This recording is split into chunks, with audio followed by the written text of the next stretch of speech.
ಇದು ಪಿಕಾಕ್ ಪಟಾಕಿ. ಪಿಕಾಕ್ ತನ್ನ ಫೆದರ್ಸ್ನ ಹೇಗೆಲ್ಲ ಓಪನ್ ಮಾಡುತ್ತೋ ಇದು ಅದೇ ಥರನೇ ಬರುತ್ತೆ. ಸಖತ್ತಾಗಿತ್ತು ಮಾತ್ರ.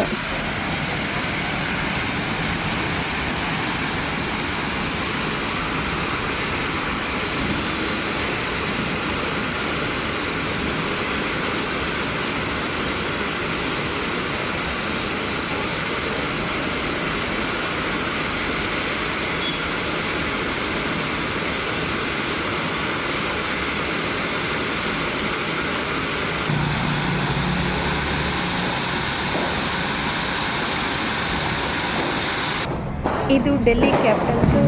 ಸೊ ಓಪನ್ ಮಾಡಿದಾಗ ಸ್ಕೈ ಶಾಟ್ಸ್ ಅಂತ ಗೊತ್ತಾಯಿತು. ರಿಸಲ್ಟು ನೋಡೋಣ ಅಂತ ಟ್ರಯಲ್ ಮಾಡಿದ್ವಿ. ಅಷ್ಟೊಂದೇನು ಸ್ಪೆಷಲ್ ಇರಲಿಲ್ಲ, ಬಟ್ ಓಕೆ, ಸ್ಕೈ ಶಾಟ್.